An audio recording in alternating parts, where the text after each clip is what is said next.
Hey guys, welcome back to the Montreal Expos franchise. We're starting this episode off going straight into some gameplay against the struggling Toronto Blue Jays, 48-47. Not great.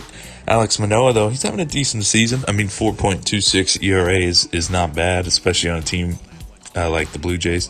Wander Franco's going to lead things off with a base hit.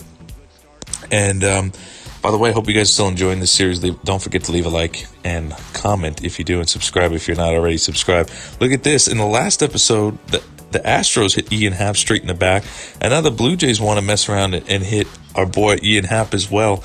So Yonny Chirinos is going to stick up for his teammates. Speaking of Chirinos, 4.01 ERA. I mean, it's not terrible, but it's not what we're used to from him. So with the runner on third, 2 outs, we had an open base. Teoscar's getting drilled in the ribs. And yeah, Blue Jays manager can get mad all he wants. They started it. They hit Ian Happ right in the back. It was clearly not even close to the strike zone. Throw that shit over the plate, and that won't happen. So that's 2 episodes in a row where we've had some trouble with a couple teams here. Anyway, Carlos Santana is on Toronto. He is going to ground into a 4-6-3 double play to end the 4th. Pitchers duel early on. We're jumping ahead to the 6th. We're up 1-0. But it's Yonny Chirinos who's really the highlight of this game here. He's thrown an absolute gem. In the 7th, though, still 1-0. It's Greg Jones with 1 out, nobody on. He's going to rip a base hit up the middle. He's been very solid for us early on, getting a lot of hits, and a lot of just singles and slapping. It's what we need. And then next batter, Nate Lowe, struggling, but he rips one to right field, and it's over the right field wall for a 2-run shot to give us a 3-0 lead. His 9th of the season, so he's been picking it up a little bit. It hasn't been great for him, but I mean, we'll take it. We'll see if he could salvage this season and maybe get his average, up a little bit. It's still at this point, I think it's below 220, which is not good whatsoever, but it's all right. We're going to give our World Series MVP a chance. Tyler Glass now on for the 9th, and when he's on for the 9th, it's pretty much automatic at that point. It strikes out Maguire to end the game. We win this one against the Blue Jays 3-1. Nice 8 innings from Yonny Chirinos. Here we go, the All-Star break. We'll see who made the team. We only had 3 guys on our team make it. If I remember correctly, Blake Snell is the first one, 10-2 with a 2.11 ERA. Very, very solid. Andrew Heaney beat him out because had a little bit more strikeouts than more wins, but whatever. Closing pitcher, look at that. It's Tyler Glass now. We'll go over the stats. 34 saves, 0 blown saves this season. 34-0 in saves and opportunities. We know he's probably going to blow one at some point, but my goodness, has he exceeded every expectation. Jake Rogers is the starting catcher for the AL. Freddie Freeman is having an absolute insane season. In his first year with the Angels, Glaber's balling too.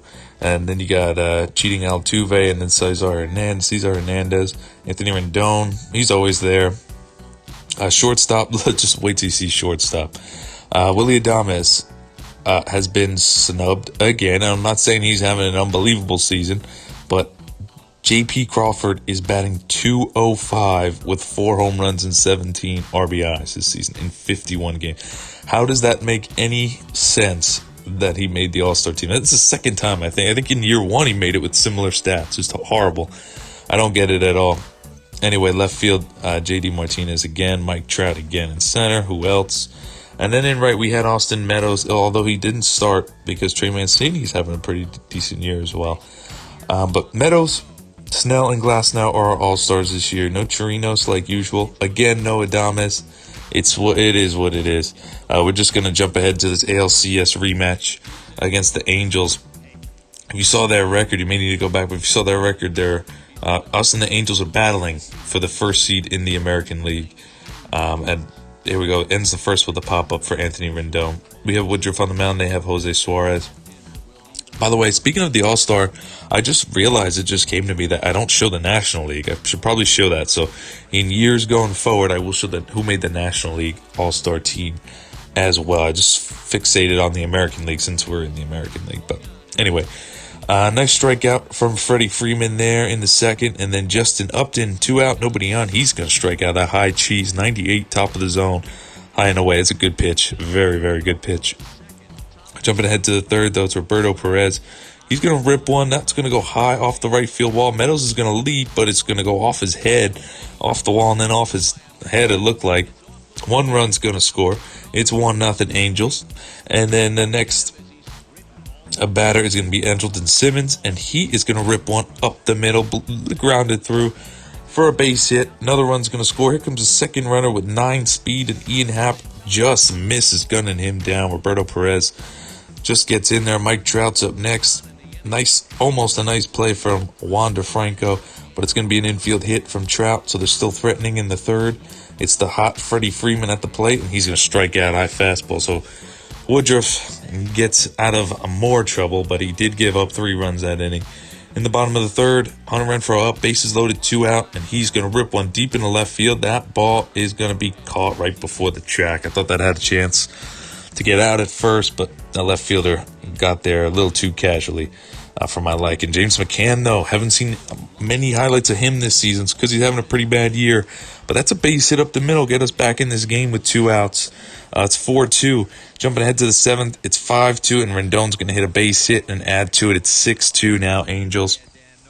We're down by 4 late in this game with 9 outs to go. We're jumping ahead to the 9th because, look at the scoreboard. It turned out to be 13-3. I was quick simming along, trying to just get this game along. We weren't hitting, and then they just started scoring a bunch of runs. I was like, you know what? Fuck it. Let's just jump ahead to the 9th. This shit's over.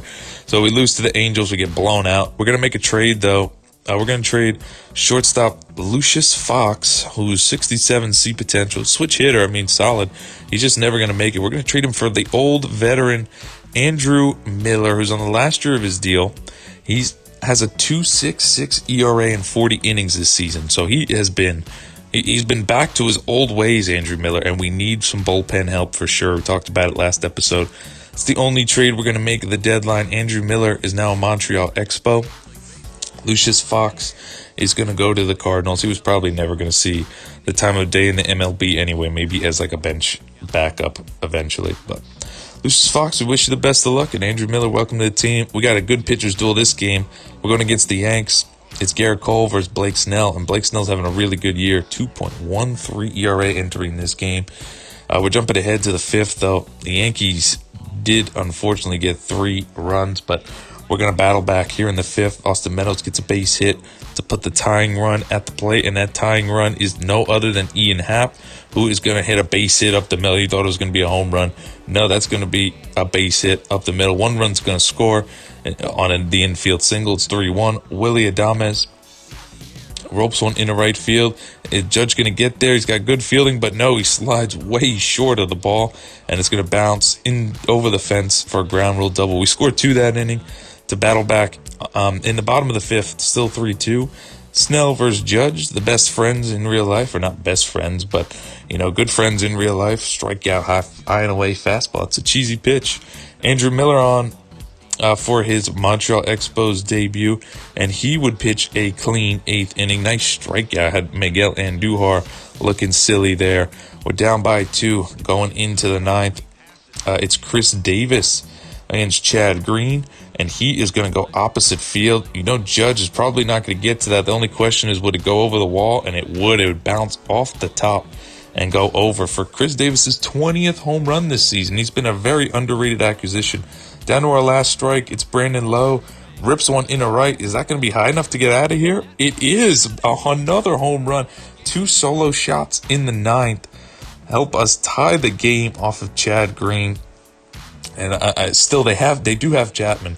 Just Chad Green, for some reason, is their closer. But whatever, we'll take it. Chris Davis and Brandon Lowe, a few batters later, go deep. It's still Andrew Miller out in the 9th, and he's still pitching good in his debut. Looks like he's worth that trade right now. I mean, we only had to give up Lucius Fox anyway, but he's looking good. Pitches a scoreless 8th and 9th inning for us. So we're going to extras, some free baseball here on the official GRI channel. Anyway, Jose Alvarado, and this guy's been struggling this year. Austin Meadows can't keep a ball in front of him without falling down. So it's 1st and 3rd, nobody out for the Yanks, and it's Gio Urshela, 2-2 count. He's going to fly one into right field. Even if this gets caught, Austin Meadows has no arm, and the Yankees are going to tie this game up at 5. So we had a quick lead, but we blew that one in the bottom of the 11th. We get DJ LeMahieu to pop up to finally end the threat. So, and that's Chris Davis behind the plate. Chris Davis actually pinch hit for James McCann when he hit that home run. I forgot to say that, but it's just funny because I forgot Chris Davis was a catcher, and he was actually playing pretty solid. He made the catch there. Anyway, Meadows is going to start things out in the 12th with the double. That's going to bring up Ian Happ, and Ian Happ's going to go deep. You knew he was going to go deep at some point in this video. If you see Ian Happ at the plate, he's either getting hit, apparently, in the back, because that's all he does now is get hit by other teams, or he hits bombs. Here he goes there, 2-run shot, gives us the lead again in extras. It's glass now. You know this game's pretty much over. But the Yankees would threaten. That's Andrew McCutchen back on the Yanks. That's a base hit up the middle with 1 out to go in the 12th. Then we got Judge. He's going to rip one in the right. That one is off the top of the wall, almost tied the game. But it's going to be first and third with 1 out. That's okay. Still got a double play to end it. Still got 1 run to work with. It's Miguel Andujar. Rips one down the line. It's a base hit. Not only is 1 run going to score, Judge is going to score as well. With 2 out, that was 2 outs in the 12th, man, and they tied it. And then Gio Urshela strikes out. So Glasnow blew the save, his first blown save of the season. We're jumping ahead to the 13th. Chris Davis draws a walk. He's still catching behind the plate.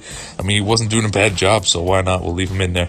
Wander Franco, though, 3-6-1, double play to end it. Alex Claudio on the mound now in the 13th. 2 outs again. Yankees down. Well, not down the last out, but just 1 more out to go to just extend the game. And another base hit, and Judge hits a base hit right up the middle. Adames is going to dive just because, and Greg Jones is just going to not even get the ball. Let the Yankees bat boy or ball boy get it. It's not worth it. We lose that one. Here are the standings after that game as we end July. We're up by 7 games on the New York Yankees, so it's really not that big a deal. 72-39. We're having a better season than we did last year. I think this is our best start so far to a season. Not even start, but, end of July. I mean, my goodness. I want to crash collision course to maybe versus the White Sox again in the ALDS. It all depends. The Angels right behind us at 72-40. They're 4 games up from the A's. The A's are having a really good season as well, because if you look in the wild card, which we'll look at right now, the A's lead the wild card ahead of the Yankees, and then the Red Sox only half a game behind the Yankees. So the A's, Yankees, and Red Sox, they're all going to be battling for those 2 wild card spots most likely. In the National League, the Nationals lead the Mets by 3.5. In the East, the Marlins only 6 games out. They're growing each year. They're like right there. Brewers have a big lead in the NL Central. They're really good this year, 74-39. The Reds were the best team in baseball last year. They still have a good record, just 9.5 out of the Brewers. And the Dodgers are really good as well this year. No surprise there. They're 8 up on the Padres, who are doing pretty decent. Padres and Reds lead the wild card. Mets not far behind, and then the Marlins kind of 7 games out. But I mean, still 2 months of baseball to go. In the next episode, we will see the month of August, and we'll only have 2 more episodes left of the season before the playoffs. Again, leave a like and subscribe if you did, and I'll see you guys in the next one. And let me know what you guys think of maybe throwing in some different kind of content with this Expos franchise, maybe like a farm system update. I was thinking about that because Greg Jones just got called up last episode, and maybe we should show off a little bit more prospects. Let me know what you guys would think about that. Anyway, I'll see you guys in the next one, or take on the month of August.